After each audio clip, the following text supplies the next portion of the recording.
নমস্কার বন্ধুরা, আজ আবার মাদার কিচেনের ব্লগ থেকে এসেছি আর একটা রেসিপি নিয়ে এসেছি হলো এই যে ভোলা মাছের ঝাল করব। এই যে ভোলা মাছ নুন হলুদ মাখিয়ে রেখেছি, ভেজে তারপর দেখাবো। এই যে হলো সর্ষে দিয়ে করবো। এই যে সর্ষেটাকে শুকনো মিক্সিতে আগে গুঁড়ো করে নিয়েছি, তারপর কি দিয়ে আবার বাটবো সেটা দেখাচ্ছে। এই যে হলো রসুন, লঙ্কা, টমেটো আর পেঁয়াজ, আর কিচ্ছু লাগবে না। কালো জিরা ফোড়ন দেবো মাছ ভাজার পরে, তারপর এক এক করে কিছু কুচনো পেঁয়াজ দেবো, কিছু বেটে দেবো। দেখাচ্ছি, মাছগুলো এক এক করে ভেজে নিচ্ছি। এই যে খুব কড়া ভাজবো না, আমরা কড়া ভাজা খাই না।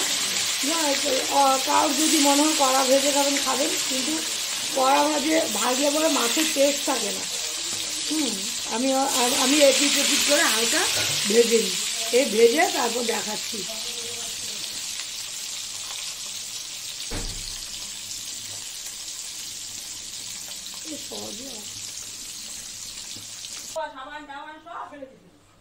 এই যে কালো জিরা ফোড়ন দিলাম, আর এই যে কুচনো পেঁয়াজ কিছু বেটে দিয়েছি, আর কুচনো পেঁয়াজগুলো দিয়ে দিলাম।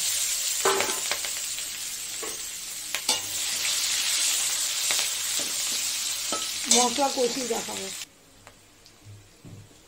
পেঁয়াজগুলো আমার ভাজা হয়ে গেছে। এই যে এবার দিয়ে দেবো হলো এই যে মশলাগুলো দিয়ে দেবো। নুন, হলুদ, রেড চিলি, লঙ্কা বাটা, রসুন, পেঁয়াজ, আর হলো সাদা সর্ষে, আর হলো এটার মধ্যে কাঁচা লঙ্কা বেটে দিয়েছি। মিক্সির বাটি থেকে আর বার করে নিয়ে একবারে এখানে দিয়ে দিচ্ছি।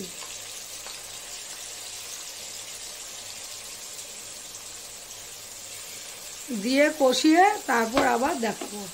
দিয়ে দিচ্ছি, এবার কষিয়ে তারপর দেখো। এই যে আমার মশলাটা কষানো হয়ে গেছে। এই যে মশলা গ্যাস থেকে তেল ছেড়ে দিয়েছে। হ্যাঁ, আমি এখন মিক্সি ধোয়া, বেশি জল দেবো না, এই যে মিক্সি ধোয়া জলটা দিয়ে দেবো।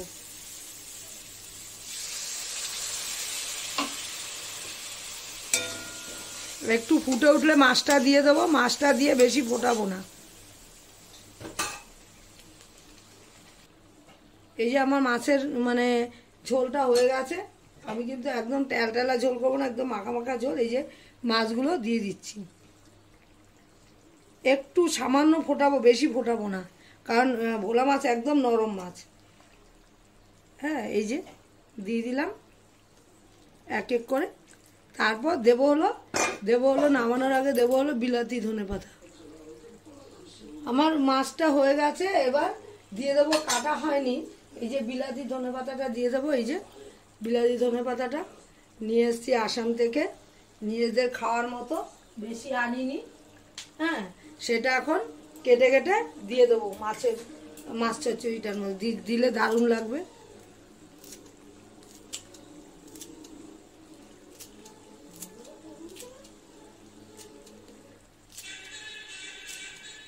এই যে আমার দেওয়া হয়ে গেছে। দেখুন দেখতে কেমন হয়েছে। দেখতে তো দারুণ হয়েছে, খেতে অবশ্যই দারুণ। কারণ এই মাছের ঝোলটা এরকম করে সর্ষে বাটা দিয়ে, পেঁয়াজ রসুন এগুলি দিয়ে করলে পরে দারুণ লাগে খেতে। আমার মতো একবার করে বন্ধুরা করে খেতে পারেন, ভালো লাগবে। ভালো লাগলে লাইক শেয়ার কমেন্ট করে সাবস্ক্রাইব করতে একদমই ভুলবেন না। সবাই ভালো থাকেন, সুস্থ থাকেন, আমিও ভালো থাকলে। এখন এখানে চলে এসেছি, নতুন রান্না হোক, টিফিন হোক,